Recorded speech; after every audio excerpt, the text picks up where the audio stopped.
Tatsumi est un garçon de campagne, à la fois bête et ambitieux, qui veut réussir dans la capitale impériale. Un jour, il accomplira cela en sauvant la nation grâce à ses compétences et à son sacrifice. Tout a commencé un jour lorsque Tatsumi a quitté son petit village pauvre avec ses deux meilleurs amis d'enfance pour se rendre à la capitale impériale et gagner beaucoup d'argent afin d'aider son peuple. En chemin, Tatsumi rencontre une bête dangereuse de première classe appelée le Dragon de la Terre qui attaque un couple de voyageurs. Il se jette dans la mêlée comme un héros, coupe immédiatement l'un des bras du dragon, puis saute et abat la bête en tombant avec son épée. Les voyageurs louent ses compétences et le remercient pour son aide. Après avoir entendu son histoire, ils l'avertissent de la corruption qui règne dans la ville capitale, puis ils s'éloignent tous. À son arrivée dans la capitale, la première chose qu'il a faite a été de postuler en tant que candidat pour la garde de la ville. Cependant, à sa grande surprise et déplaisir, il a été affecté comme soldat d'infanterie. Malgré ses aspirations à devenir général grâce à ses compétences en escrime, le recruteur n'a pas tenu compte de ses ambitions, et Tatsumi a été expulsé du bureau des candidats pour être considéré comme vaniteux. Soudain, une fille nommée Léon s'est approchée de Tatsumi, et déduisant qu'il voulait réaliser ses rêves dans la capitale, lui a offert son assistance. Léoné a proposé un moyen pour qu'il soit embauché dans les services gouvernementaux, en échange de lui offrir un repas. Tatsumi a accepté, et pendant le repas, Léoné a expliqué que pour travailler dans le gouvernement, il fallait des connexions et de l'argent. Faisant confiance à Léoné, le jeune homme lui a remis tout son argent. Cependant, Léoné l'a trompé et est parti. Désespéré et sans argent, Tatsumi a décidé de dormir dans la rue. Cette nuit-là, une jeune noble nommée Aria s'est approchée de lui et lui a offert un logement chez elle. Tatsumi a accepté avec gratitude. À son arrivée chez Aria, Tatsumi a parlé avec ses parents et a révélé qu'il voulait atteindre la renommée militaire pour sauver son village qui souffrait de famine. Il avait quitté son village avec deux amis, mais ils s'étaient séparés en chemin. La famille d'Aria a eu pitié de Tatsumi et lui a promis un poste militaire ainsi qu'une aide pour retrouver ses amis. Le lendemain, Tatsumi accompagna les gardes dans leur course, et l'un d'eux expliqua que le pays était en crise à cause de l'empereur, un enfant manipulé par le Premier ministre. Il l'avertit également d'un groupe d'assassins connu sous le nom de Night Raid, qui ciblait des individus corrompus. Cette nuit-là, une fille du groupe Night Raid s'introduisit dans la maison d'Aria et tua sa mère. Tatsumi se réveilla en sursaut et confronta les intrus. Mais il fut choqué de voir l'efficacité brutale avec laquelle ils agissaient.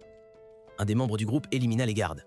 Tatsumi essaya de protéger Aria, mais Léoné, qui s'avérait faire partie de Night Raid, tua le père de la fille. Le garde qui était avec Tatsumi lui demanda de faire face à Akane pendant qu'il et Aria se cachaient dans la réserve. Tatsumi accepta le défi, mais Akane ne lui prêta aucune attention et tua le garde. Quand elle s'apprêtait à tuer Aria, Tatsumi intervint, déclenchant une brève bataille. Juste au moment où Akane était sur le point d'éliminer Tatsumi, Léoné est intervenu pour le sauver, se souvenant de sa dette pour l'avoir escroqué. Tatsumi ne comprenait pas pourquoi Night Raid attaquait une famille apparemment innocente, mais Léoné a révélé la vérité cruelle. Dans la réserve de la famille d'Area, il y avait de nombreux villageois torturés et assassinés pour le plaisir. Parmi eux, Tatsumi a trouvé ses amis Ayasu et Sayo dans un état terrible. Sans autre option, Area a révélé sa vraie nature, admettant qu'elle considérait les villageois comme de simples jouets. Désespéré et rempli de rage, Tatsumi a dégainé son épée et s'est avancé vers Area. Avant de mourir, son ami Ieyasu lui a demandé d'honorer le nom de leur maître et de sauver leur village. Avec cette détermination nouvelle, Tatsumi a décidé de rejoindre Night Raid pour lutter contre la corruption et sauver son peuple. D'autre part, Léoné recrute Tatsumi en voyant qu'ils partagent leurs idéaux, le présentant au groupe comme le nouveau membre de Night Raid dans leur quartier général. D'abord, elle le présente à Shield qui lui demande de rejoindre leur groupe en l'avertissant que s'il ne le fait pas, ils devront l'éliminer puisque maintenant il connaît leur cachette secrète. Ensuite vient Mine, un autre membre de l'équipe, qui ne faisait que taquiner notre protagoniste, lui disant qu'il n'était pas approuvé pour rejoindre leur clan. Léon présente alors le prochain membre de Bulat. Il salue chaleureusement Tatsumi, bien qu'il lui fasse une blague, lui faisant croire qu'il était romantiquement intéressé par lui. Vient ensuite le Buck, qui comme d'habitude, prévoyait d'espionner Léon pendant qu'elle se baignait, ce qui lui vaut une bonne correction de sa part. Enfin, Léon présente Akame, qui était en train de manger un animal appelé un oiseux maléfique, mais refuse de le partager avec Tatsumi car il n'avait pas encore accepté de rejoindre leur groupe. À la surprise de Léon, Najenda, la leader de tous, arrive et gronde Léon pour avoir mis tant de temps à accomplir sa mission. Elle rassemble ensuite tous les membres de l'équipe pour des rapports. Najenda propose que Tatsumi rejoigne l'équipe. Au début, Tatsumi est hésitant, mais il le convainc en expliquant que la raison pour laquelle son village est pauvre est à cause de la corruption dans la capitale, surtout à cause du Premier ministre qui est la principale cause du déclin du pays. Leur objectif est de l'éliminer pour apporter un véritable changement dans le pays. Ce qui le convainc finalement, c'est la promesse de sauver son village de tout danger. Ainsi, Tatsumi devient un membre officiel du groupe et Najenda demande à Akame de l'entraîner. Akame, à son tour, le met au travail sur des tâches quotidiennes, comme préparer des repas pour tout le monde. Plus tard, ils vont à la rivière où Akame lui enseigne comment pêcher, en faisant une démonstration et en attrapant une bonne quantité de poissons. Cependant, lorsque Tatsumi, confiant, essaye de faire la même chose, il ne parvient à attraper que 2 thons, laissant tout le monde avec peu à manger. Najenda demande à Leone de fournir le rapport pour une nouvelle mission. Une femme avait engagé les services de Night Raid pour éliminer 3 hommes connus sous le nom de Gamalios. Il s'avère que Gamel a soudoyé Ogre chaque fois qu'il commettait une injustice, faisant accuser des innocents pour ses crimes. L'une de ces personnes était le fiancé de la femme, qui a payé une somme généreuse pour les faire tous les deux disparaître. Le chef a accepté la mission, et Leone mentionne que Gamel est une cible facile, mais qu'Ogre est un épéiste très habile et prudent. Puisque la mission devait se dérouler dans une zone animée de la capitale, Akame ne pouvait pas y aller, car elle est la plus recherchée. Tatsumi se porte volontaire pour éliminer Ogre. Et bien qu'il soit confiant, Akame l'avertit de ne pas revendiquer la victoire tant que la mission n'est pas terminée, sinon il ne fera que creuser sa propre tombe. Pendant la mission, Leone raconte à Tatsumi l'histoire d'Akame pour l'aider à mieux la comprendre. Akame a été recrutée par l'armée de la capitale pour devenir une assassine professionnelle. Réalisant la corruption parmi les hauts gradés, elle a décidé de rejoindre une agenda pour protéger les citoyens et lutter contre la corruption. D'abord, Leone et Akame éliminent facilement Gamal. Ensuite, Tatsumi attire Uber dans un endroit isolé, sous prétexte de demander son aide pour rejoindre l'armée impériale. Ogre refuse, et juste au moment où il s'apprête à tuer Tatsumi, Tatsumi frappe le premier. Croyant avoir accompli sa mission, Tatsumi baisse sa garde, mais Ogre se relève et commence à riposter. En découvrant que Tatsumi fait partie de Night Raid, Ogre déduit que celui qui les a engagés est celui qui l'a accusé à tort. Furieux, l'ogre révèle qu'il a fait souffrir la fille en tuant toute sa famille devant elle. Cela met Tatsumi dans une colère noire qui élimine rapidement l'ogre dans un accès de rage. De retour au quartier général, Tatsumi informe Najenda que la mission est terminée. En faisant cela, il gagne le respect d'Akame en montrant qu'il a pu accomplir l'objectif sans se blesser. Des activités comme préparer des repas et pêcher lui a appris l'importance du travail d'équipe et ont amélioré ses compétences dans l'élimination des cibles. Tatsumi a été assigné à s'entraîner avec Min, la fille qu'il avait toujours taquinée. Certains envahisseurs avaient réussi à localiser la base secrète de Night Raid, alors le leader a ordonné à l'équipe de les exterminer. Min a rapidement éliminé 3 des envahisseurs qui venaient d'arriver avec son fusil de sniper. Cela a permis à Mine de tirer à longue distance et d'éliminer le dernier ennemi. Pendant ce temps, Leon a utilisé sa vitesse semblable à celle d'un loup pour abattre ses ennemis respectifs. Bulat a démontré son incroyable compétence en défaisant 5 ennemis simultanément. Après la mission, Tatsumi, dans sa chambre, a réfléchi au temps qu'il avait passé avec ses amis, ce qui l'a motivé à continuer à se battre. Le lendemain, Tatsumi attendait Mine pour son entraînement. Shio a mentionné que Mine ne se réveillait pas tôt et a proposé de la réveiller elle-même, mais le leader a demandé à Tatsumi de le faire. Tatsumi a obéi, et quand il a ouvert la porte de la chambre de Mine, il l'a trouvé en sous-vêtements. Waouh! Il semble que ce garçon va enfin connaître le visage de Dieu. Furieuse, Mine lui a tiré dessus pour être un intrus inconsidéré qui n'a pas frappé à la porte. Après cela, ils allèrent tous les deux à la capitale, dans le cadre de la formation de Tatsumi. Min l'informa qu'ils seraient désormais son subordonné. En marchant dans la capitale, ils rencontrèrent des hommes qui harcelaient une petite fille. Comme prévu, ils intervenèrent pour la défendre. Min conseilla à la fille d'apprendre à se défendre, pour éviter d'être victime d'abus.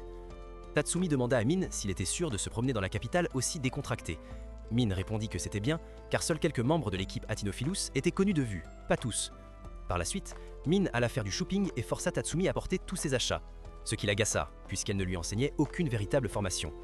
Min devint irrité et révéla que Tatsumi manquait encore beaucoup d'expérience pour atteindre son niveau. Cela incita Tatsumi encore plus à progresser, pour le bien de ses amis tombés. Plus tard, Tatsumi assista à ses premières exécutions publiques, ce qui le laissa stupéfait. Mine a expliqué que ce furent les actes du Premier ministre qui avait manipulé le jeune roi pour sécuriser le trône. Mine souhaitait éliminer le Premier ministre pour se libérer de son contrôle. Nous sommes introduits au jeune roi du pays, qui est manipulé par le vieux Premier ministre. Ce dernier a ordonné l'exécution d'un fonctionnaire gouvernemental qui s'opposait aux lois du souverain. Le fonctionnaire, rempli de courage, a demandé que quelqu'un apporte la justice au Premier ministre. Le chef du groupe, quant à lui, a envoyé tout le monde éliminer un parent du Premier ministre, nommé Wons, qui capturait des femmes pour les fouetter à mort. Mine et Tatsumi se sont positionnés sur une montagne afin que Mine puisse éliminer Wons d'un seul tir. Cela a poussé les gardes de la maison de Wons à chercher rapidement l'attaquant. Leon et les autres membres de l'équipe attendaient à un endroit pour s'occuper des gardes. Mine a révélé à Tatsumi que Wons était protégée par des étudiants du temple Quan Chi entraînés dans toutes les formes d'arts martiaux. Elle a également partagé qu'elle avait eu une enfance tragique, car les gens ne l'aimaient pas pour être à moitié étrangère. Son objectif était de mettre fin à la discrimination, afin que personne d'autre ne souffre comme elle l'avait fait, ainsi que de devenir riche grâce à la récompense. Après que Leon et les autres aient géré les gardes, Akame a remarqué qu'il en manquait un. Ce garde a attaqué Min et Tatsumi, qui l'a défendu en le tenant par la taille pour l'immobiliser, permettant à Min de tirer et de l'éliminer. Min s'apprêtait à reconnaître les efforts de Tatsumi. Il est devenu en colère parce que Minsha avait mal coupé ses cheveux. Ils ont eu une dispute à ce sujet. Pendant ce temps, quelqu'un s'intéressait à retrouver Akame, ayant réalisé qu'elle était une utilisatrice d'un Tegu, des armes spéciales utilisées pour éliminer les ennemis.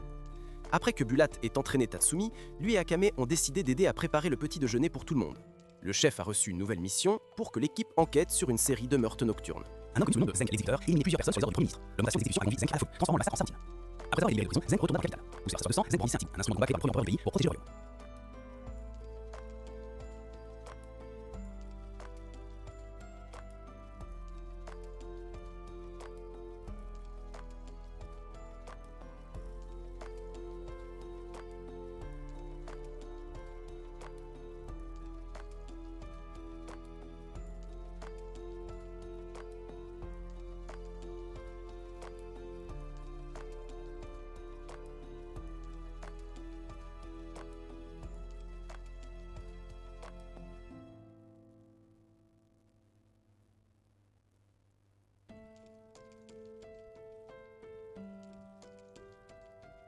Cela a conduit Tatsumi à un endroit isolé, loin d'Akane. Zang s'est présenté comme l'exécuteur et a révélé que son Taigu avait la capacité spéciale de lire à la fois les pensées et les mouvements de ses adversaires, mettant Tatsumi dans une position désavantageuse. Bien que Tatsumi ait essayé de riposter, il n'a réussi qu'à se blesser lui-même. Cependant, il a réussi à donner une égratignure à Zang, ce qui l'a surpris. Heureusement, à ce moment-là, Akame est arrivée pour défendre Tatsumi. Elle a découvert que le pouvoir de Zang était ancré dans son esprit et a décidé de ne penser à rien pour le déstabiliser. Malgré cela, ses attaques n'étaient que partiellement efficaces, car Zang pouvait également lire ses mouvements. Cette erreur a laissé Akame blessé. Zang a mentionné qu'il entendait de nombreuses voix dans sa tête, provenant de toutes les personnes qu'il avait exécutées. Il a demandé à Akane comment elle gérait cela, et elle a révélé qu'elle n'entendait rien. Cela a mis Zang en colère, qui a ensuite créé une hallucination de sa sœur Kurom, qu'il avait le plus aimée. Dans l'hallucination, Kurom a attaqué Akame, croyant qu'elle serait sans défense. Cependant, Akame s'est défendue sans hésitation, ce qui a encore plus enragé Zang. D'un seul coup, Akame a mis fin à la vie du géant. Avant de mourir, Zang a remercié Akame de l'avoir libéré des voix dans sa tête. Après la mission, Akame a demandé de l'aide à Tatsumi pour préparer le repas, lui disant qu'il était devenu très important pour elle, tout comme tout le monde dans le groupe. Shield est maintenant en charge de l'entraînement de Tatsumi, le faisant nager avec une armure lourde. Comme Shield n'avait pas d'autres tâches à la maison, elle pouvait se concentrer spécifiquement sur l'entraînement de Tatsumi. Elle lui dit qu'en raison de sa nature distraite, elle finissait toujours par être un désastre dans tout ce qu'elle faisait. Elle a grandi dans le quartier central de la capitale, où tout le monde la traitait très mal à cause de sa maladresse. Un jour, elle rencontra une fille qui était la seule à la traiter avec gentillesse. Elles passèrent des heures à discuter, jusqu'à ce qu'un jour, alors qu'elles étaient chez l'ami de cette fille, l'ex-petite amie de son ami arriva, l'accusant de l'avoir abandonnée sous l'influence de substances. Il commença à tout casser dans la maison et à étrangler son amie. Shio sentit qu'elle devait aider, alors elle s'occupa de l'ex-petite amie. Heureusement, rien ne lui arriva, mais elle ne revit jamais son amie. Après l'incident, cependant, les associés de l'ex-petite amie cherchèrent à se venger et éliminèrent toute la famille de Shiel. Elle se défendit et élimina chacun d'eux, réalisant que son manque d'inhibition faisait d'elle une excellente éliminatrice. Mettant cette histoire de côté, le patron demande à Tatsumi d'essayer un Teigu, mais il s'avère qu'il n'est pas compatible avec lui. Le patron décide alors de l'envoyer pour analyse afin de voir comment il pourrait être utilisé. De plus, Tatsumi est informé de sa mission et d'obtenir tous les Teigus existants. Le patron mentionne que le Tegu le plus puissant est celui qui contrôle la glace, et il est actuellement en possession d'un héros nommé Numezeika, dans le nord du pays, qui entraîne ses troupes pour envahir la capitale. Pour cette raison, l'empereur a dépêché une armée dirigée par une femme pour l'arrêter. Tatsumi est motivé par cela, souhaitant obtenir tous les Tegu, croyant qu'un d'eux pourrait ramener les défunts, avec l'espoir de revoir ses amis. Malheureusement, les membres de l'équipe lui font clairement comprendre qu'il devrait abandonner cet espoir, car il n'existe aucun Tegu capable de faire cela. Et cela attriste Tatsumi, qui sort pour réfléchir. Esdes arrive pour le réconforter. D'autre part, il s'avère que les troupes envoyées de la capitale pour arrêter Pneumizeko sont victorieuses grâce aux généraux. Pendant ce temps, Tatsumi, se promenant dans la capitale avec Léon, finit par être poursuivi par un groupe d'hommes que Léon avait escroqués. Il s'avère que 2 des meilleurs généraux de l'empereur avaient abandonné leur poste pour rejoindre l'armée rebelle. Mais cela ne préoccupe pas l'empereur, qui est concentré sur l'élimination du groupe Night Raid. Le Premier ministre les déteste, car ils avaient éliminé son allié Honest, et il voulait qu'il soit éliminé le plus rapidement possible, allant même jusqu'à ramener les commandants défunts. Pour y parvenir, retournons à Tatsumi qui s'était perdu dans une partie de la capitale. Une fille de la garde impériale est venue à son aide. Il s'est avéré que la fille possédait un Tegu organique et était la seule compatible avec celui-ci. Tatsumi savait qu'il devait signaler cela à son supérieur. Cependant, la fille, nommée Seryu, montrait un grand intérêt à trouver le groupe Night Raid pour les éliminer en vengeance de la mort de son commandant Ogre, qui lui avait tout appris. Curieusement, Seryu avait aidé la personne même qui avait tué Ogre. Léoné et Tatsumi exécutaient une mission ensemble. Ils devaient éliminer des vilains dans la zone rouge qui capturaient plusieurs filles pour les forcer à travailler. Léoné et Tatsumi se sont infiltrés dans leur base pour éliminer tous ceux impliqués dans ce commerce. À la fin de la mission, Léoné s'est assuré d'envoyer des médecins pour vérifier l'état des filles qui étaient dans un état critique. D'autre part, Mine et Shiel étaient en mission ensemble, mais ils ne s'attendaient pas à ce qu'une fille nommée Seryu les traque pour une confrontation. Seryu cherchait à se venger de tous ceux que Mine et Shiel avaient éliminés, en particulier pour son père, qui avait péri en combattant des groupes comme le leur, et pour Monsieur Ogre, qui avait été son instructeur. Lors de la confrontation, Mine commence à attaquer, mais Seryu parvient à se défendre et envoie son Tegu attaquer Shiel. Bien que Shiel subisse de graves dommages, le cerbère de Seryu se régénère rapidement. Mine mentionne que le livre donné par leur supérieur indiquait que les Tégus organiques ont un noyau qui leur permet de se régénérer. Elle saisit l'occasion pour envoyer son Tégu attaquer tous les deux et appelle des renforts pour les affronter ensemble. Mine affaiblit progressivement Seryu et Shiel confronte directement la fille aux cheveux roses pour l'éliminer. Seryu s'avère être forte, mais Shiel parvient à lui couper les deux bras et à éviter ses attaques. Il s'avère que Seryu avait modifié son corps pour le combat. Juste au moment où il semblait que les choses s'étaient calmées, Seryu ordonne à son Tegu d'effectuer sa transformation secrète. Le chien devient extrêmement puissant, commençant à écraser Mine de toutes ses forces. Shield n'a d'autre choix que de sauver son ami, mais malheureusement, en baissant sa garde, Seryu finit par la tuer, et son équipe la dévore. Cela met Mine dans une colère noire, déterminé à éliminer Seryu à tout prix. Cependant, voyant que les renforts de Seryu arrivent déjà, Shield, avec ses derniers souffles, se sacrifie pour que Mine puisse s'échapper. Elle dit adieu à tous ses amis du groupe Night Raid. À la fin de la bataille, Seryu est très satisfaite d'avoir éliminé l'un des membres de Night Raid, mentionnant son père décédé et ressentant qu'elle a accompli une partie de sa vengeance. Pendant ce temps, le groupe est profondément attristé par la mort de Shield. Tatsumi est le plus bouleversé et veut immédiatement confronter la personne qui a tué son camarade. Mais Bulat le frappe pour le calmer, lui rappelant que dans toute mission, il y a une forte probabilité de ne pas en sortir vivant. Le supérieur fait clairement comprendre qu'ils ne doivent apprendre les batailles à la légère, car ils vont maintenant affronter des individus avec des Tégus, considérant cela comme une opportunité de collecter plus de Tégus. Mettant cela de côté, Esdet est enfin arrivé dans la capitale. De retour dans la capitale, Esdet se présente devant l'empereur pour l'informer de tout ce qui s'est passé. L'empereur, satisfait, la récompense avec une somme d'argent généreuse. De plus, il lui demande ce qu'elle désire d'autre comme récompense. Avec un sourire malicieux, Esdet répond qu'elle aimerait expérimenter ce qu'est l'amour. L'empereur, toujours désireux de plaire, propose de faire une liste des meilleurs hommes du royaume à lui présenter. Esdet accepte, mais précise qu'il doit répondre à ses critères, sinon elle ne sera intéressée par aucun d'eux. Après ce qui s'est passé avec Chelsea, Katsumi a remarqué qu'Akane était étonnamment calme.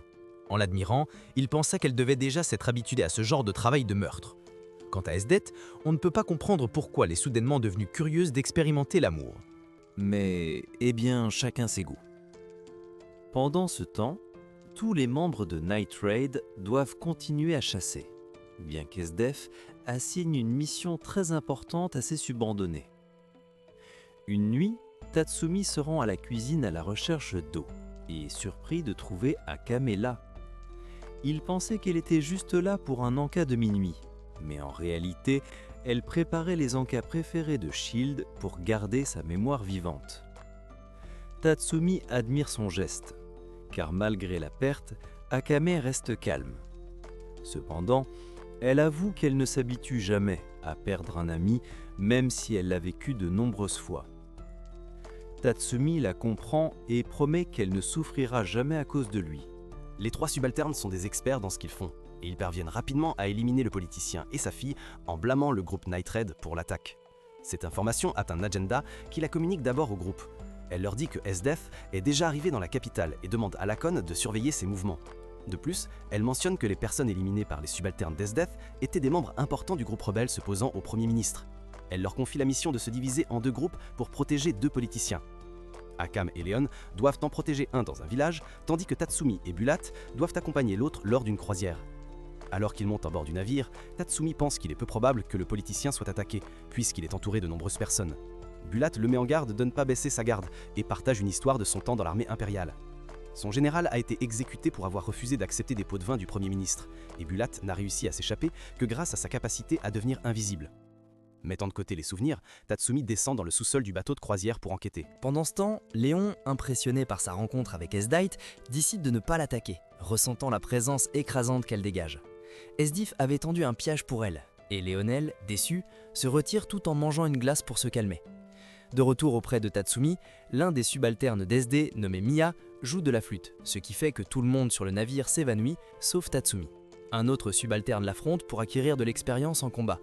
Notre protagoniste, trop confiant, est presque vaincu, mais Bulat intervient, le réprimandant pour ses techniques d'attaque et lui enseignant quoi faire dans un véritable combat. Tatsumi est impressionné malgré le fait que les 3 subalternes SD n'attaquaient pas en même temps. Le gars avec la coiffure d'Elvis a réussi à éliminer un adversaire et à toucher les 2 autres. L'entrée surprise a choqué tout le monde lorsque l'un des attaquants s'est révélé être un ancien camarade de Bulat de son temps dans l'armée capitaliste. Une bataille féroce a commencé entre eux, le capitaine moustachu libérant le pouvoir de son tégout, Black Marlin, pour contrôler l'eau à son avantage et attaquer Bulat avec une série d'assauts aquatiques, comme s'il était Aquaman. Pendant ce temps, Nya a essayé d'aider les Bears en affaiblissant Bulat avec sa flûte, mais Tatsumi n'était pas prêt à le permettre, et l'a confronté pour soutenir son anashi. Notre protagoniste a vite réalisé que le Pit Piper était un adversaire redoutable, avec des compétences de combat surprenantes. Liber, de son côté, a créé un gigantesque dragon d'eau pour attaquer Bulat directement. Mais ce dernier l'a affronté de front, dispersant le dragon pour protéger le navire. Liber a profité de ce moment pour frapper Bulat avec plusieurs rafales d'eau, mais il savait que cela ne suffirait pas à le vaincre. Puis, il a utilisé une technique secrète qui ne laissait à Bulat aucune chance de se défendre, lançant plusieurs attaques puissantes simultanément. Bien qu'il semblait avoir éliminé Bulat, ce dernier n'a pas abandonné et était sur le point de lancer une attaque mortelle. Mais Nya est intervenu pour défendre le vétéran moustachu. Tous deux étaient déjà trop affaiblis pour continuer à utiliser leur tégu. Alors, Liber a proposé à Bulat de rejoindre l'armée impériale. Comme prévu, Bulat a refusé, sachant que Liber travaillait avec le Premier ministre. Ainsi, ils ont décidé de régler leur combat dans un duel d'épée. Liber a injecté quelque chose pour augmenter sa force, et le duel a commencé. L'imitateur d'Elvis est sorti victorieux. Mais avant de mourir, le vétéran moustachu a utilisé une technique avec son sang pour injecter du poison dans le corps de Bulat. Comme les deux étaient destinés à mourir, Miaou a révélé sa technique secrète avec la flûte, se rendant plus grand et plus fort, ressemblant physiquement à Erling Haaland. Tatsumi n'avait d'autre choix que de l'affronter. Mais Bulat, sachant que son temps était compté, a confié son Teigu à Tatsumi, convaincu qu'il serait compatible avec lui. Lorsque Tatsumi a utilisé le Teigu, il s'est parfaitement adapté à son corps, évoluant et ressentant toute la motivation de Tatsumi. Il a affronté Nawa et l'a éliminé d'un seul coup. Réalisant que la bataille était gagnée, Bulat a dit à Tatsumi qu'il lui viendrait plus fort que lui. Et puis il est mort en héros comme il l'était. Tatsumi a déploré de ne pas pouvoir faire plus. Pendant ce temps, nous faisons la connaissance de Kurum, la sœur d'Akame qui travaillait pour l'armée impériale. Elle avait été appelée à la capitale parce qu'elle avait été sélectionnée pour faire partie d'un groupe chargé d'éliminer Night Raid. Mine prévoit de venger les morts de ses camarades, Shiel et Bulat. Dans le terrain d'entraînement, Tatsumi et Lubok font des pompes avec AKM et Léoné, respectivement assis sur leur dos. Najema dit plus tard à Night Raid qu'elle partira recruter de nouveaux membres et désigne Akame comme le leader temporaire. Leon, voyant notre protagoniste triste, lui rappelle que Bulat avait une pleine confiance en Tatsumi, qu'il deviendrait très fort, jusqu'à surpasser Bulat. Cela remplit Tatsumi de fierté, lui donnant une autre raison de continuer. Pendant ce temps, le patron formait un nouveau groupe d'utilisateurs de Teigu. D'autre part, nous voyons un petit segment où Estetz faisait ses adieux à ses subordonnés décédés. Le lendemain, nous rencontrons Wave, un utilisateur de Teigu convoqué à la capitale pour rejoindre l'équipe spéciale de généraux. En entrant dans la pièce où se trouvaient les autres membres, l'équipe était composée de Kureme, la sœur d'Akame, Seryu, Dr. Stylish, Run et Bols. Bien que Bols ait été le premier à arriver, sa timidité l'a poussé à se présenter en dernier. Une fois rassemblés, les nouveaux membres, qui étaient des personnages assez particuliers, ont été mis à l'épreuve lors d'une petite escarmouche. Après la confrontation, ils ont été informés que leur groupe, appelé les Jaegers, aurait pour mission d'éliminer Night Raid. Plus tard, pendant que Wave et Bols préparaient à manger, Daida a révélé son intérêt à comprendre ce qu'est l'amour.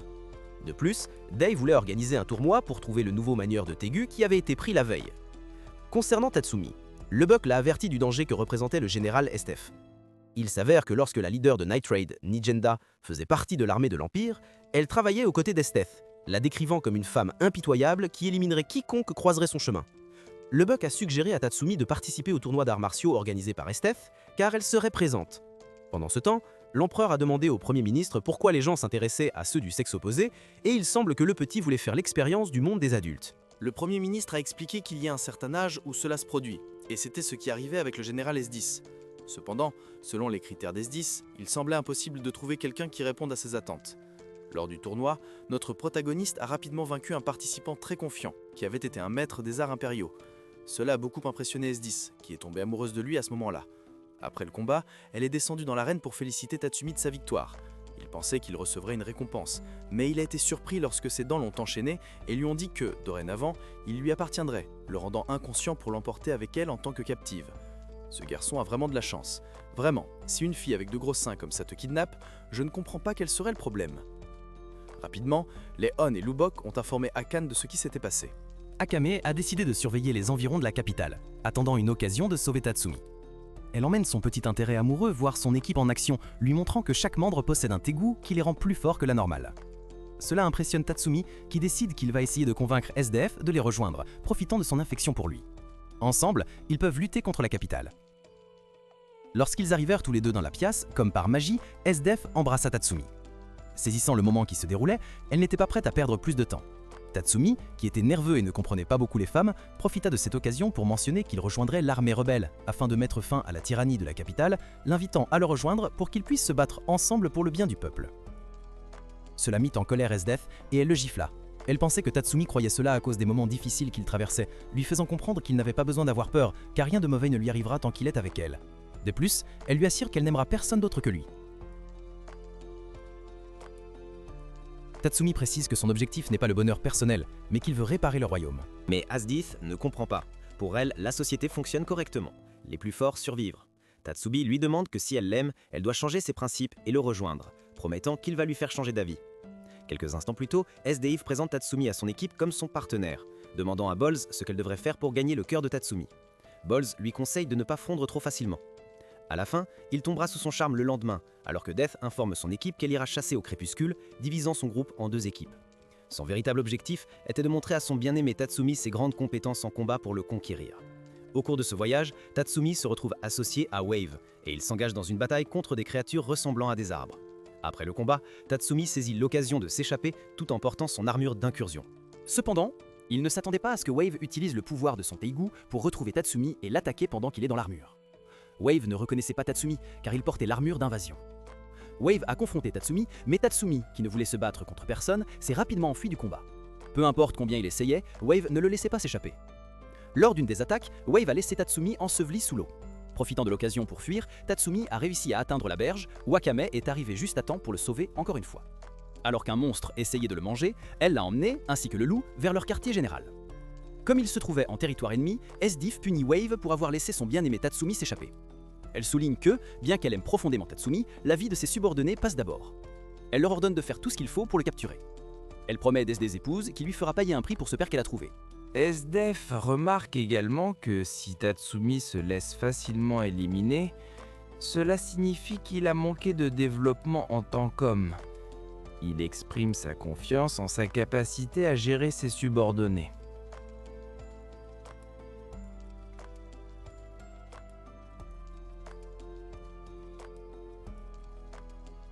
Quant à Tatsumi, le Heartbreaker informe son équipe de tout ce qu'il observait concernant l'équipe d'SDF, révélant que tous ses membres sont aussi forts qu'eux. Mais SDF elle-même est à un autre niveau. Akame n'est pas s'inquiète à ce sujet, promettant qu'elle éliminera SDF elle-même. À ce moment-là, un garçon nommé Tako est apparu pour confronter Akane. Sachant qu'il était très fort, Lubok ne pouvait pas l'aider, car il avait un autre adversaire. Pendant ce temps, Tatsumi s'est facilement débarrassé des soldats modifiés du docteur, jusqu'à ce qu'un homme nommé Kakoza apparaisse, brandissant le Tegu pris à chiel, à savoir les ciseaux. Kakoza a affronté Tatsumi avec un large sourire et une expression ivre. D'autre part, le docteur a révélé qu'il utilisait tous les membres de son équipe comme cobayes pour ses expériences. Revenant à la bataille, Tatsumi était désavantagé, car Kakoza l'avait coincé. À ce moment-là, Min est intervenu pour le défendre. Kakoza était très confiant de pouvoir résister à l'attaque directe de Min, mais il ne s'attendait pas à cela. L'aptitude de Min renforce ses attaques, plus elle est en danger. Elle a rapidement vaincu Kakoza et a récupéré le Tegu. Juste à ce moment-là, Magenda, la leader du groupe Night Raid, est arrivée avec des renforts pour achever leurs ennemis. De retour à Akaim, elle a réussi à vaincre Takomi malgré le fait qu'il soit un humain génétiquement modifié. Pendant ce temps, Tetsumi et Min étaient distraits par l'arrivée de leur leader et le redoutable Boric a tenté d'attaquer Min par derrière.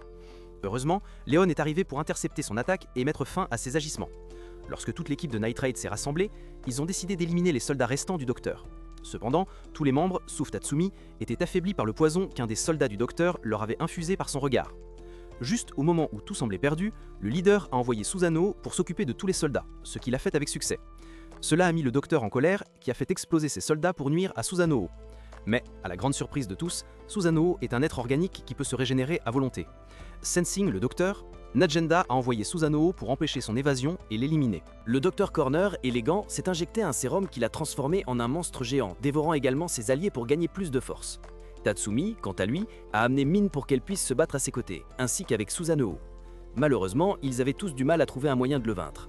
C'est alors que Min a libéré l'un de ses puissantes attaques, affaiblissant le docteur. Akame a saisi cette occasion pour l'éliminer complètement, mettant ainsi fin à la bataille. Le leader a présenté l'équipe à leur nouvelle cachette, ainsi qu'aux nouveaux membres. Chelsea, une fille avec des capacités spéciales qui rivalisait presque avec celle d'Akame.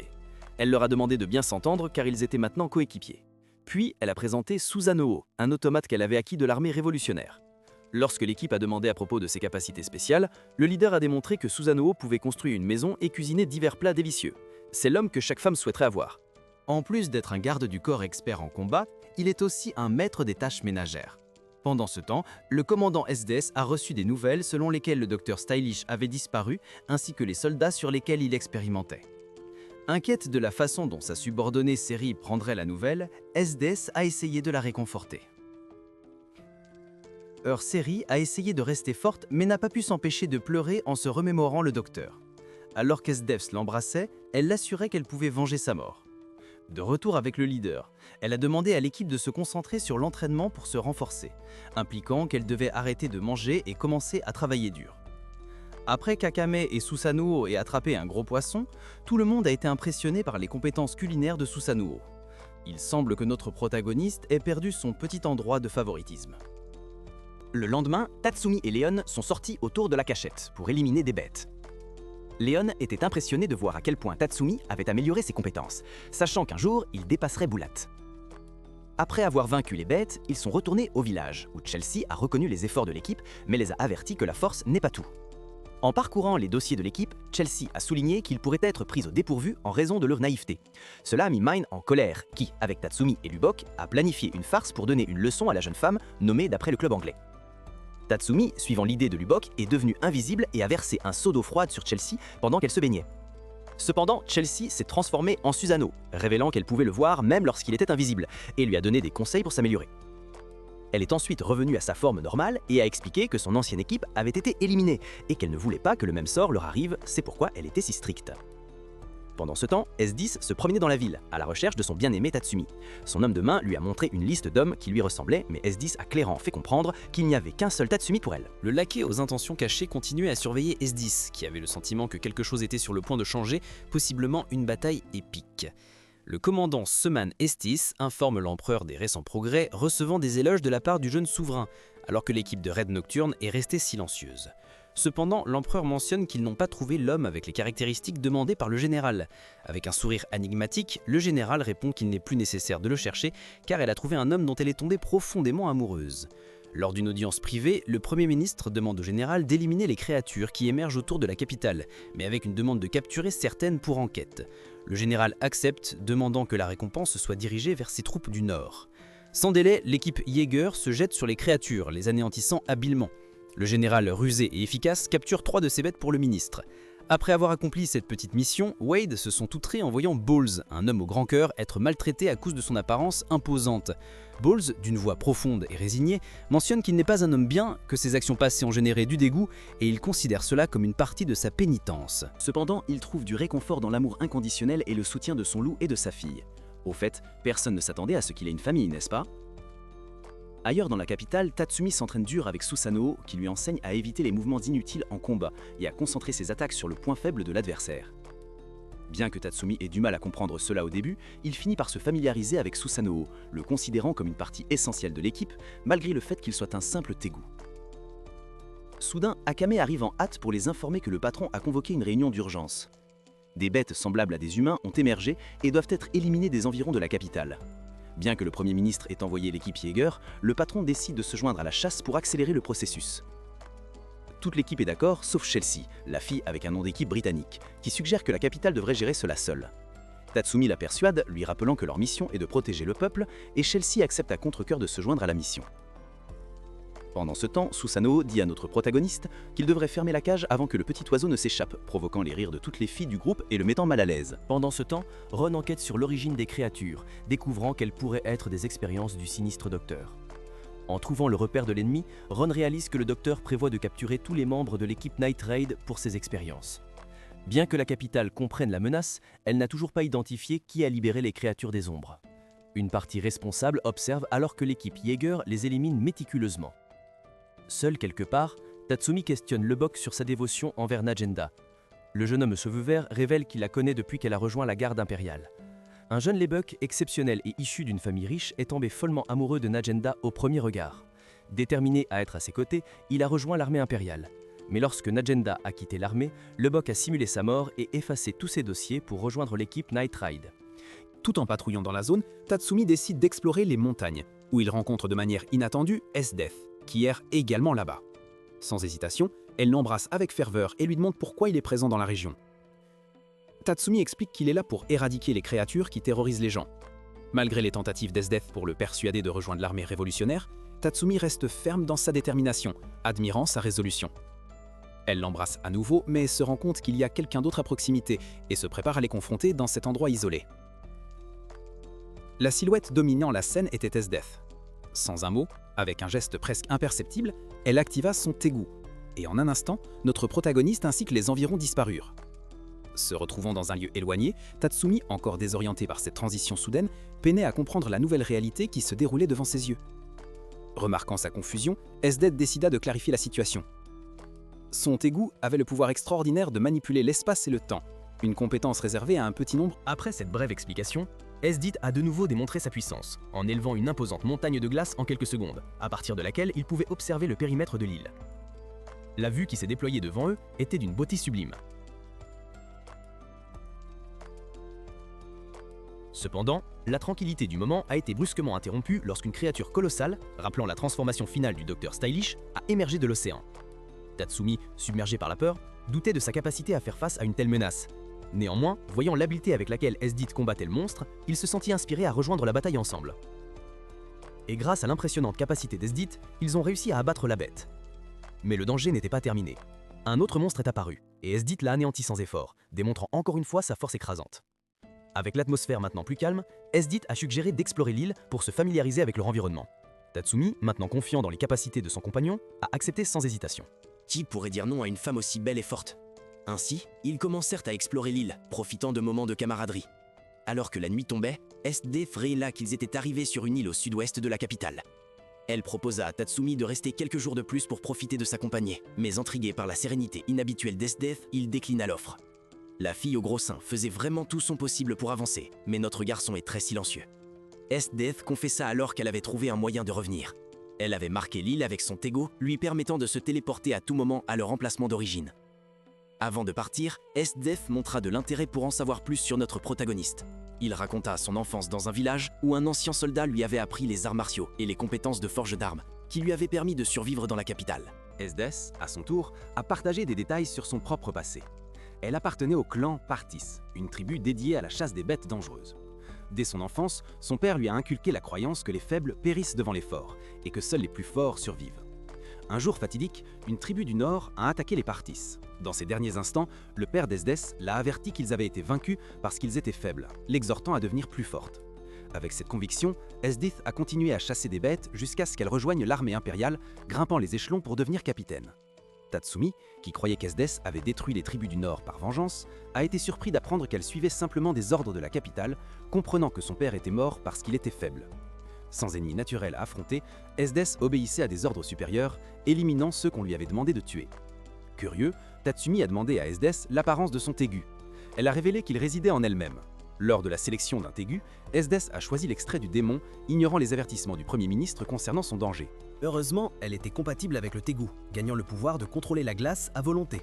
Tatsumi, qui pensait qu'Esdeath aimait infliger de la souffrance, découvrit que sa nature avait toujours été la même avant d'acquérir son Tegu. Alors qu'il chassait une bête volante pour quitter l'île, le Tegu d'Esdeath s'activa. Tatsumi l'alerta et ensemble, ils retournèrent à leur point de départ. À leur arrivée, Tatsumi se cacha rapidement, profitant de la distraction pour échapper à l'œil vigilant des SD. Avec son habileté habituelle, Chelsea élimina un leader corrompu dans une petite ville et se transforma en chat pour éviter d'être détecté par les Jaegers. Cela nous enseigne une leçon, n'est-ce pas? On ne peut pas faire confiance aux chats. Cependant, elle réalisa bientôt qu'elle était dans le pétrin lorsque Esdas la prit pour cible.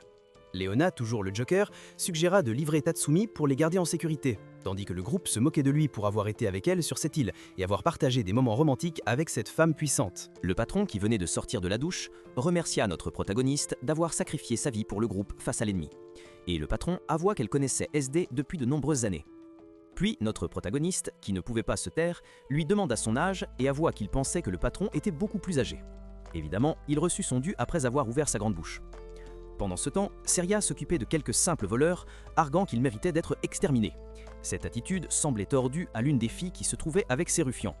Elle dit qu'elle avait aidé parce qu'elle avait été menacée et demanda un procès équitable. Wave, qui observait la situation, reconnut que la capitale était pire qu'il ne l'avait imaginé. Malgré tout, il devait régler ses comptes. Le chef de Night Raid informa l'équipe d'un plan de l'armée révolutionnaire pour profiter d'un soulèvement du groupe Chemin de la Paix contre la capitale afin d'accroître leur influence. Tatsumi n'était pas d'accord, car de nombreuses vies seraient perdues. Mais le patron précisa qu'il ne pouvait pas arrêter le soulèvement, car les habitants étaient déterminés à se rebeller. La dame avec le cache-œil expliqua comment chaque moment se déroulerait, tant pour eux que pour leurs alliés. De plus, elle a révélé qu'au sein de l'organisation religieuse Chemin de la Paix, il y avait un imposteur nommé Boric, envoyé par le Premier ministre pour devenir le leader et stopper le soulèvement. La mission de l'équipe était d'éliminer Boric, puis d'attaquer directement les Jaegers, les détournant ainsi de la capitale afin qu'ils ne puissent pas avoir l'avantage. Le quartier général leur avait demandé de finir Korom, que sa sœur avait rencontré, et Tatsumi était déterminé à les affronter. Enfin, la véritable bataille a commencé.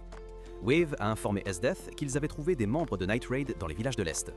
Elle, avec son air typique de supériorité, s'est préparée à les confronter sans se rendre compte que c'était une partie du plan de Night Raid pour attirer son attention.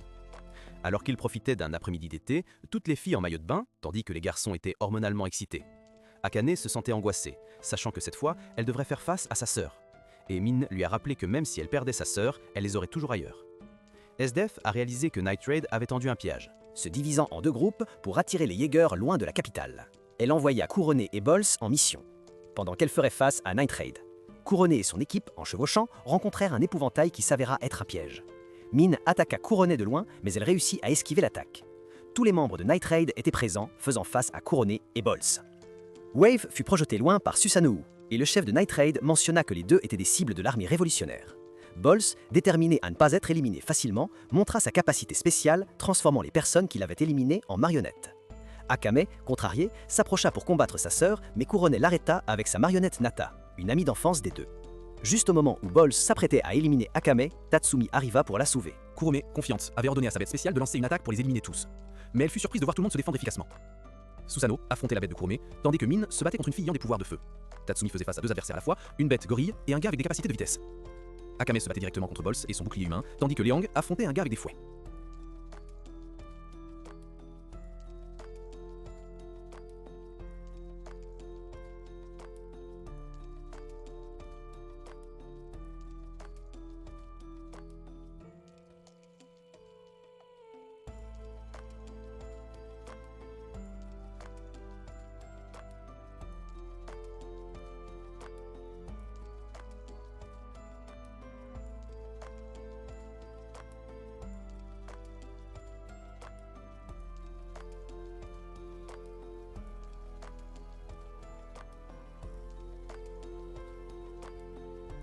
Tatsumi, avec l'aide de Chelsea, a éliminé un ennemi déguisé en un vieil ami de sa tribu. Mine a été avalé par une grenouille marionnette de Kurom, mais a réussi à s'échapper. Susanoo et le boss ont coincé Kurom avec confiance. Karon prévoyait de les éliminer tous, mais Akame et Leon ont effectué une attaque combinée qui a détruit le Tegu de Bulls. Bols, pour sa part, savait que son arme était inutile et a décidé de la détruire, provoquant une énorme explosion sur le site. Après l'explosion, Karon a rapidement fui, consciente qu'elle ne pouvait pas affronter toute l'équipe seule. Pendant ce temps, Akame était bouleversé parce que Leon avait perdu connaissance, craignant le pire. Étonnamment, Bols avait survécu à sa propre explosion et avait réussi à s'échapper. Cependant, la culpabilité le consumait d'avoir détruit son précieux artefact. Il se souvenait avec nostalgie du dernier dîner avec ses camarades, un moment chaleureux qu'il souhaitait pouvoir revivre. Sur le chemin du retour vers la capitale, il a rencontré une fille blessée. Avec compassion, Bals s'approcha pour l'aider, et la fille le remercia. Mais c'était un piège. La fille était Chelsea déguisée, qui lui rappela que la fille appartenait à un village que ce géant avait détruit dans le passé. Et en un clin d'œil, il élimina Bals. Dans ces derniers instants, Bals accepta son destin, souhaitant seulement retrouver sa famille une dernière fois. Chelsea, insatisfaite de son succès, désirait plus. Elle décida de se déguiser en Bals et de suivre Kurome. Affaiblie, Kurome se remémora son passé. Toutes deux, comme de nombreux autres enfants, avaient été transformées en assassins par l'armée impériale. Elles avaient été forcées de traverser une forêt remplie de bêtes sauvages comme test de bravoure. Toutes deux survécurent, mais elles furent ensuite séparées. Pour les empêcher de dépendre les uns des autres, Karam a reçu des substances pour la renforcer. Pendant ce temps, au repère de Night Raid, le Buck a rapporté que Chelsea était partie seule à la recherche de Karam. Cela a mis tout le monde en alerte. Tatsumi et Akam ont décidé d'intervenir en soutien. La fille, avec le nom de club britannique, profitant de la faiblesse de Karam, a essayé de s'approcher et de l'achever. Mais dans un retournement inattendu, Karam, revitalisé par les injections, s'est réveillé. Chelsea s'est retrouvée à se battre pour sa vie contre les marionnettes de Karam qui l'ont attaqué par surprise. Tatsumi et Akam, cherchant Chelsea sous la pluie, n'ont trouvé aucune trace d'elle autour de la capitale. Ils ont décidé d'explorer la ville et, à leur horreur, ont découvert la tête de Chelsea exposée pour que tous puissent la voir. Une scène que vous ne vous attendiez sûrement pas et vous devez être en train de crier « Qu'est-ce que c'est que ça ?» Le lendemain, Tatsumi a eu du mal à accepter la perte de Chelsea alors qu'il se préparait pour la mission à venir. Son objectif était de s'infiltrer dans une organisation religieuse. Et il n'y avait pas de temps pour les distractions ou les regrets. Au milieu des préparatifs, Esdith est apparu avec des nouvelles troublantes. Le Premier ministre avait ordonné sa protection en raison de rumeurs selon lesquelles Night Raid prévoyait d'infiltrer la base religieuse pour l'éliminer. Boric, le leader de l'organisation, semblait indifférent à la menace. Il avait une confiance totale dans les démons Rakshasa en tant qu'équipe de protection d'élite. Néanmoins, Esdith les a avertis de ne pas baisser leur garde, et ses paroles se sont rapidement révélées vraies. Lorsqu'elle est allée chercher Kuro dans la capitale, elle l'a trouvée blessée. Elle a déploré de ne pas avoir pu la protéger. Karam, après un bref repos, a insisté pour dire qu'elle était apte à rejoindre l'équipe. Bien qu'Esdith ait accepté son retour, elle a averti de ne pas être trop confiante. Une fois à la base de l'organisation religieuse, Kurum a commencé à se sentir mal. Wei, préoccupée, a suggéré qu'elle informe les autres, mais Karam a refusé. Elle craignait d'être éliminée si ses faiblesses étaient découvertes et préférait mourir au combat plutôt que d'être rejetée par le capital. Pendant ce temps, Tatsumi et Mime enquêtaient dans la zone autour du quartier général. Ils ont découvert que Boric, l'adjoint du fondateur, utilisait l'organisation religieuse pour enrichir le Premier ministre. Au cours de leur enquête, ils ont été découverts par 2 des gardes du corps de Boric. Alors que la nuit tombait, Akam se trouvait au cimetière. Elle a rencontré Ibarra, un ancien camarade de son temps dans l'armée impériale. Cet homme, vêtu seulement de ses sous-vêtements et avec son corps modifié, s'est révélé être un adversaire redoutable. Pendant ce temps, Lobo, un membre des démons Rakshasa, a feint sa mort pour distraire les ennemis et sauver un informateur. Lorsque les ennemis ont tenté d'éliminer l'informateur, Lobo s'est levé et l'a défendu, déclenchant une bataille féroce contre le géant aux yeux hypnotiques. Akame, malgré les difficultés, a réussi à éliminer Ibarra. Cependant, en reprenant son souffle, elle a été attaquée par Ron, qui est apparu et a disparu rapidement après son assaut. Pendant ce temps, Lobo a utilisé ses compétences pour piéger et éliminer ses ennemis, détruisant l'un de leurs cœurs et terminant l'informateur avec une technique spéciale. Pendant ce temps, Min et Tatsumi se disputaient comme toujours, et à ce stade, ils ne peuvent pas éviter ce que les mauvaises langues disent, que ceux qui se battent s'aiment.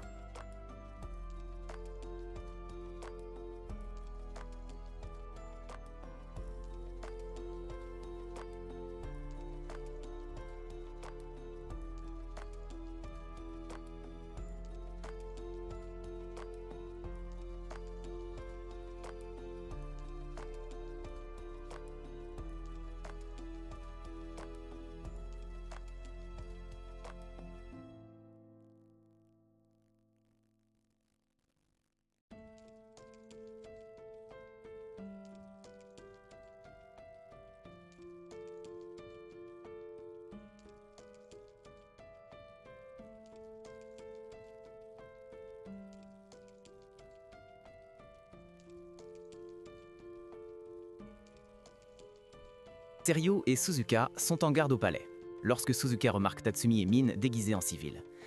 Ils suivent tous les deux les membres de Night Raid jusqu'aux périphéries de la ville. Tatsumi et Min essayaient d'attirer Seryu et Suzuka ailleurs pour créer une distraction qui permettrait au reste de Night Raid d'infiltrer le palais. La fille aux cheveux rouges s'approche de notre protagoniste en lui demandant s'il lui reste du maquillage qu'elle a utilisé pour changer son apparence. Elle était si proche qu'il est devenu rouge.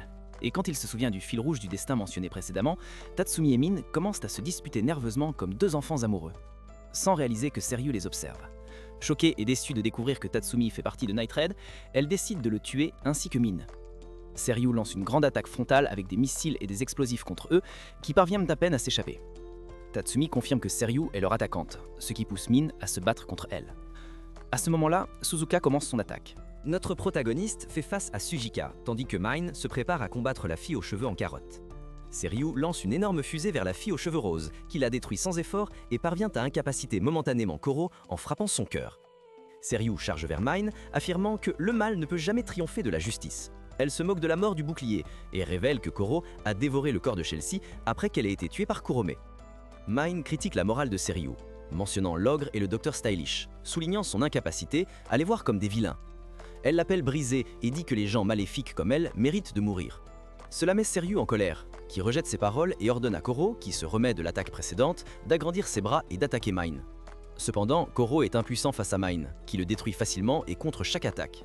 Seryu est choqué par l'augmentation de pouvoir de Mine. Mine explique que Pumpkin devient plus forte, plus le danger est grand, lui permettant de dominer Koro à chaque tir. Furieux, Seryu ordonne à Koro de résister, mais Mine assure qu'elle connaît maintenant l'emplacement du noyau de Koro et qu'elle va bientôt le détruire. Juste au moment où elle s'apprête à détruire le noyau de Koro, Seryu le transforme en sa carte maîtresse, Berserker, qui lâche un cri hurlant. Anticipant cela, Mine met des bouchons d'oreille. Pendant que Koro se remet, Seryu tire une arme explosive sur Mine, la forçant à sauter hors de sa position. Seryu avance vers Mine, qui lui tire dessus en chemin.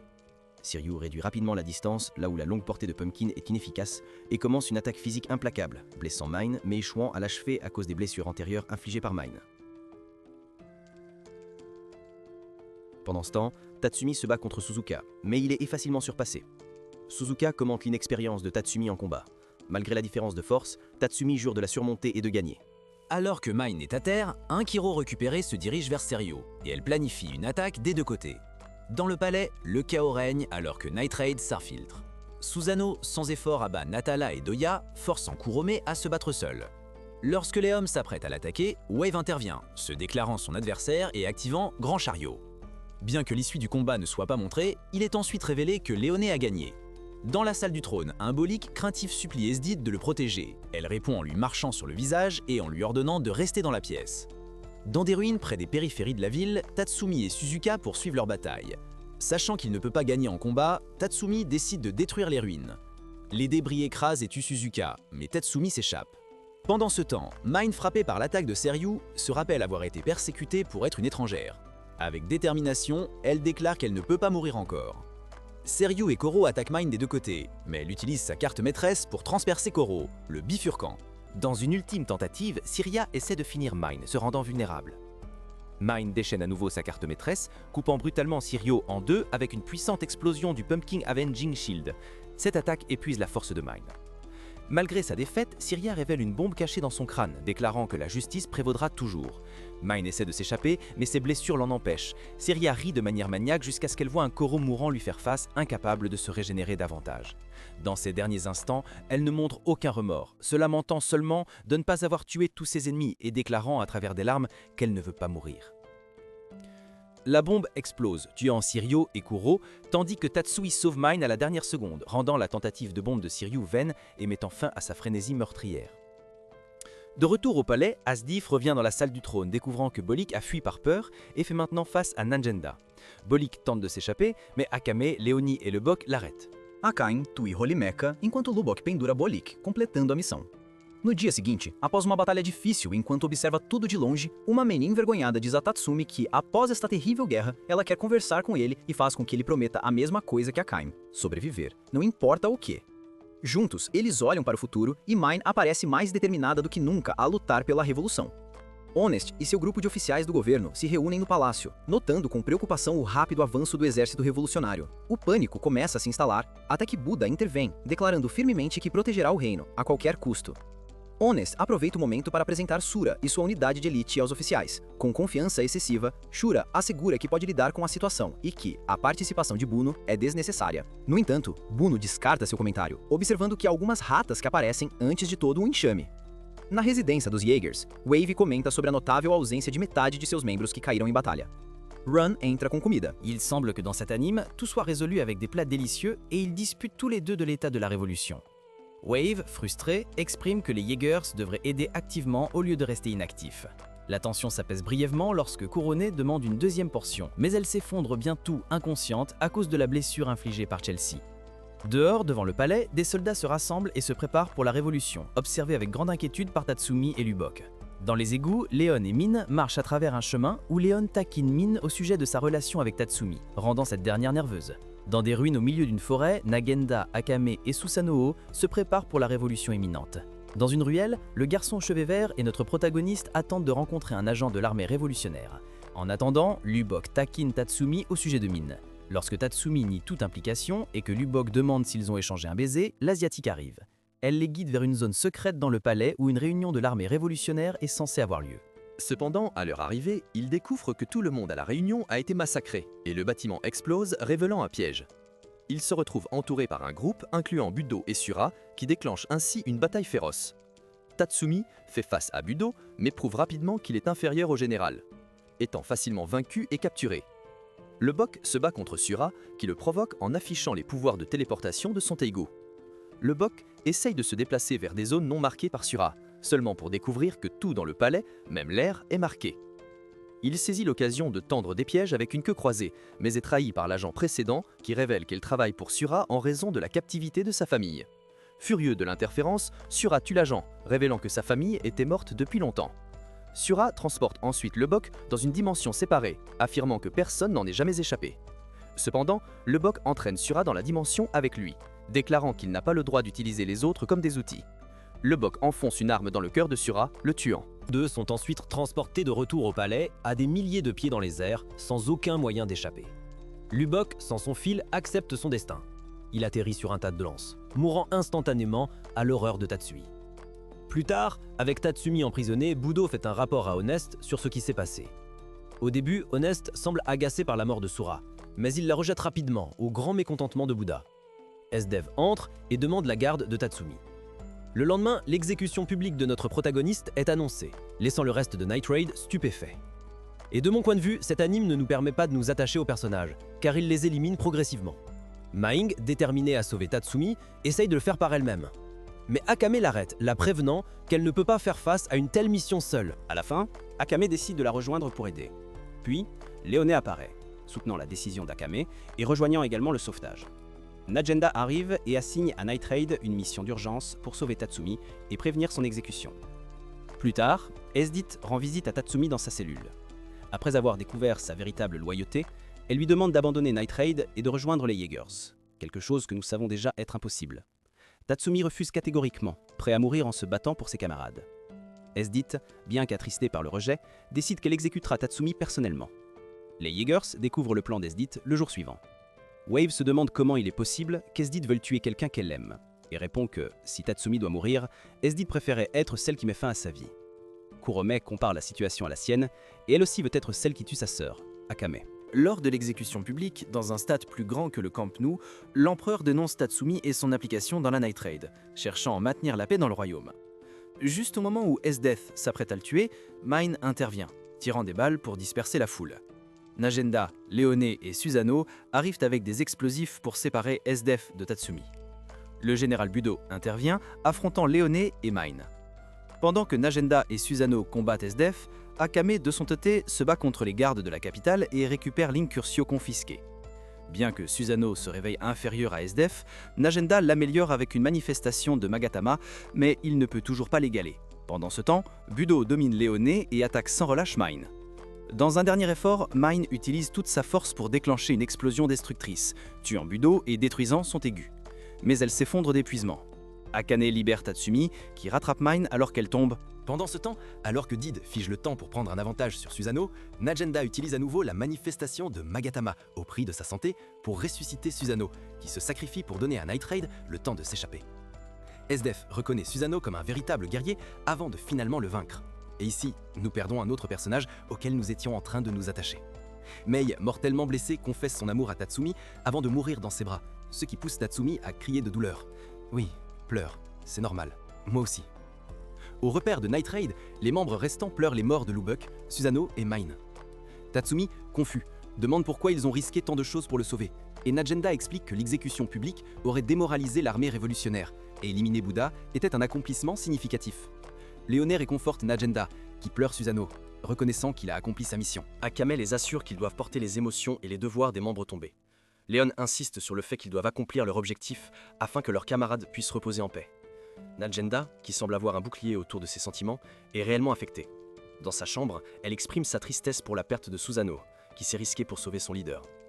Dans la capitale, Wave et les soldats tentent de contenir une émeute, mais échouent. Wave, frustré, se demande comment arrêter la rébellion. Run le calme en déclarant qu'ils seront nécessaires lorsque le chaos arrivera. Run révèle son désir de changer le royaume de l'intérieur, tandis qu'Honest reste fidèle à ses souhaits. Pendant ce temps, S-Date ne peut s'empêcher d'être heureuse que Tatsumi ait survécu et promet de partir à sa recherche. Après avoir traité avec l'armée rebelle, l'empereur, inquiet de la rébellion imminente, se demande s'il a été un mauvais dirigeant. Mais Honest le rassure en lui disant qu'il n'a rien fait de mal. Pendant ce temps, l'état de Kurom se détériore. Elle décide qu'il est temps de régler les choses avec Akame.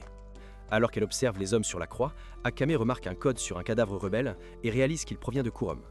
Elle prévoit de la rencontrer. Tatsumi essaie de l'arrêter, mais Akame insiste pour y aller seule, promettant de revenir vivante. Lors de la réunion, les sœurs se remémorent leur passé en tant qu'assassins formés par la capitale. Kurome, en colère, accuse Akame de trahison, tandis qu'Akame justifie sa décision en raison de la corruption du royaume. Comme prévu, elles commencent rapidement à se battre, mais sont interrompues par une bête dangereuse. Elles travaillent ensemble temporairement pour la vaincre, reprenant ensuite leur duel. Wave intervient, mais Tatsumi l'arrête. L'ennemi, bien que réticent à se battre, accepte que cela soit parfois nécessaire. Kurome laisse entendre ses sentiments pour Wave avant de reprendre le combat avec Akame qui finit par la tuer. Avec Murasami, Wave, dévastée par la mort de Kurome, se lamente, mais Akame lui dit que son intervention était suffisante. Portant le corps de Kurome, Wave remet en question son combat et Akame répond que seuls les déterminés ont le droit de brandir une arme. Akane s'effondre et Tatsumi la réconforte, reconnaissant son fardeau et sa détermination. Il dit qu'il ne veut pas perdre d'autres êtres chers. De retour au palais, Unes emmène l'empereur au suprême tégout du royaume, déclarant qu'il est temps de montrer aux rebelles leur erreur. L'empereur décide d'utiliser son pouvoir pour protéger le royaume. Wave visite la tombe de Karam en périphérie de la capitale. Il réfléchit à son passé et à la façon dont il idolâtrait un général de l'armée. Il avoue qu'il ne sait plus pourquoi il se bat maintenant que la rébellion est en cours et que la corruption de la capitale est évidente. Pendant ce temps, au repère de la Night Raid, Najenda entre, remercie les trois pour leurs efforts et révèle la mission finale, assassiner le premier ministre Unes et achever la rébellion. Le lendemain, Neganda et l'armée révolutionnaire lancent une attaque frontale sur la capitale pour distraire, tandis que Tatsumi, Akame et Leone s'infiltrent dans le palais. Run les arrête, confessant qu'il partage les motivations de la Night Raid, mais critique leur méthode. Une confession significative au fait. Il attaque avec son tégout et révèle son passé en tant qu'enseignant dans un village pauvre où ses élèves ont été enlevés et assassinés sans que la capitale n'intervienne. Reconnaissant le crime, Leon et Run se disputent sur la moralité, se terminant par Leon qui l'arrête, tandis qu'Akame et Tatsumi se dirigent vers le Premier ministre. Dans la salle du trône, l'empereur apprend la croissance rapide de la rébellion et doute de sa gouvernance. Honest le rassure sur son innocence et blâme les rebelles. Il conseille à l'empereur d'être cruel pour démontrer son pouvoir. Tatsumi et Akame entrent et attaquent Honest, mais ils sont bloqués. L'empereur accuse Nighthead de semer le chaos, mais Tatsumi essaie de le convaincre que Honest l'a manipulé. Honest le nie, affirmant que tout était pour l'empereur. Tatsumi le critique pour ses mensonges et lui dit que l'empire est fini. Honest, furieux, ordonne à l'empereur d'utiliser le Shiku Taser le plus puissant. L'empereur libère la bête, détruisant de larges portions de la capitale avec des rayons d'énergie pour démontrer son pouvoir. Onis loue ses actions, affirmant qu'il est un véritable empereur. Tatsumi essaie de combattre l'empereur, critiquant sa destruction, mais il est réduit au silence et blâmé pour le chaos. Honest avertit l'empereur de ne pas écouter Tatsumi. L'empereur, aveuglé par le pouvoir, suit les paroles d'Honest, ce qui met Tatsumi en colère. Notre protagoniste se moque de l'empereur pour être manipulé par Honest. Ses tentatives d'arrêter l'empereur échouent alors qu'il s'affaiblit. Wave arrive pour sauver Tatsumi, promettant de l'aider à vaincre l'empereur. Onis accuse le Wave de trahison, mais Wave l'ignore, affirmant son devoir de protéger le peuple. Leon et Run font quelque chose d'inédit. Ils unissent leurs forces pour sauver les civils, mettant fin à leur combat. Iron déclare qu'il n'est plus du côté de la capitale.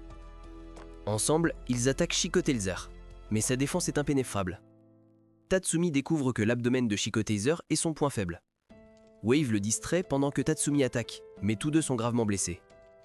Un empereur désespéré implore Tatsumi de se rendre, mais notre protagoniste active une forme dorée d'Incursio et détruit Chico Taser. Surprenant Honest, Chico Taser tombe vers un groupe de civils, et Tatsumi l'arrête avec sa dernière force restante, entraînant des blessures fatales. Akane court vers lui, et Tatsumi s'excuse de ne pas avoir pu tenir sa promesse. Akane pleure alors que notre protagoniste meurt tristement dans ses bras. L'empereur déplore sa défaite et se demande si l'Empire est vraiment tombé, tandis qu'S10 s'avance avec chagrin vers les corps d'Akayom et de Tatsumi. Après la chute de l'empereur et la mort de notre protagoniste, S10 justifie la mort de Tatsumi en soulignant sa faiblesse, bien qu'elle ne puisse ignorer une émotion inconnue qui l'envahit après sa perte. Les soldats de l'armée révolutionnaire voyant son attaque, car elle est la dernière défenseur de l'Empire. Utilisant son Tegu, S10 les élimine rapidement, détruisant le palais et rendant le sacrifice de Tatsumi futile. Akame l'affronte, remettant en question sa motivation, puisque l'Empire a été vaincu et qu'il n'y a plus rien à gagner. Estif répond qu'elle cherche seulement à être la gagnante, et qu'elle provoquera d'autres guerres si nécessaire. Akame décide de mettre fin à Estis, convaincue qu'elle ne peut pas permettre à quelqu'un comme elle de rester en vie. La bataille entre Akame et S10 commence. Le général de haut rang de l'Empire et le leader des Jaegers excités à l'idée d'affronter un adversaire aussi compétent ignore les questions d'Akame et lui propose un poste en tant que subordonné, une offre qu'Akame allait sans aucun doute rejeter. S10 déclare que le reçu ne peut mener qu'à la mort, selon les règles du monde. Akame, en désaccord, déclare que les vies humaines ne devraient pas être méprisées, quelque chose que S10 ne comprend pas. La lutte continue, avec S10 démontrant sa supériorité et dominant Akame. Avec Akame immobilisé, S10 déclare que les faibles ne méritent pas de l'affronter. Akame demande ce qu'elle pense des vies humaines et S10 répond avec indifférence envers les faibles. Enragé, Akame l'attaque, la surprenant, faisant évidemment de cela l'un des combats les plus attendus. Akame se coupe avec Murasame, gagnant de la force grâce à sa malédiction. SDF s'excite en voyant la carte maîtresse d'Akame. Akame affirme qu'elle a tué beaucoup de gens et que Murasame se souvient de tous ceux qu'elle a abattus, portant ce fardeau sur ses épaules. Akame jure de vaincre S10, même au prix de sa propre vie. Avec son nouveau pouvoir, Akame peut se battre sur un pied d'égalité avec SDF qui se défend avec de la glace, mais Akame perce à travers, blessant le bras gauche d'S10. Avec Murasame empoisonné, S10 ampute son bras, montrant de l'émotion alors qu'elle perd le contrôle. Le combat continue, avec S-Date lançant du sang dans les yeux d'Akame pour l'aveugler. Mais Akame se remet rapidement.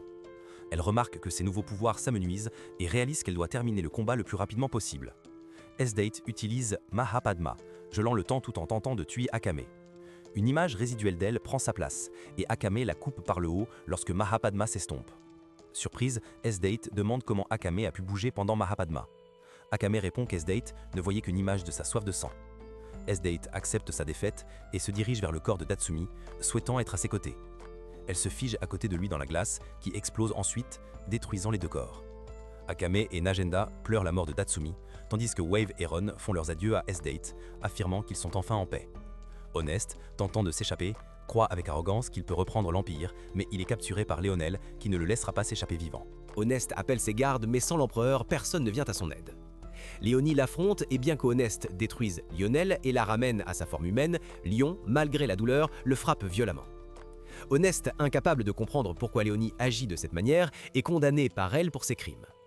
Léonie le frappe à plusieurs reprises, écrasant sa tête et complétant la mission de Night Raid. Avec la mort d'Honest, la guerre prend fin. Après la Révolution, Akame et Léonie se rencontrent au mur entourant le palais et se disent adieu. Comme Night Raid n'est plus nécessaire, les citoyens célèbrent la victoire et un défilé a lieu. Léonie, blessée, se dirige vers une ruelle, où elle meurt. L'empereur est condamné à la guillotine par Nigenda pour la dévastation causée avant de mourir. Il demande à Najenda de reconstruire le royaume sans plus de sang versé. Magenta promet de tenir sa promesse et l'empereur est décapité. Wave et Ron visitent la tombe de Kurone, promettant d'aider le nouveau royaume. Dans la ville natale de Tatsumi, tout le monde célèbre, sans se douter que Isao et Ieyasu sont morts. Dans la capitale, les citoyens travaillent ensemble pour reconstruire. Akame et Najenda se rencontrent, impressionnés par la rapidité de la récupération. Magenda, avec son espérance de vie réduite, décide d'utiliser son temps restant pour reconstruire le royaume. Akame propose de prendre la responsabilité des méfaits de l'armée révolutionnaire. Elle remercie Najenda de lui avoir permis de rejoindre Night Raid et elles se séparent, Najenda lui souhaitant de survivre. Plus tard, l'existence de Night Raid est effacée des archives. Akame, pour sa part, après la guerre qui a coûté la vie à beaucoup de ses proches, erre dans un désert embusqué par des utilisateurs de thé. Elle déclare qu'en tant que survivante, elle porte les sentiments de ses camarades tombés et se prépare pour la bataille. La fin. Merci de regarder. Veuillez aimer, vous abonner et cliquer sur l'icône de la cloche pour recevoir de nouveaux résumés d'anime.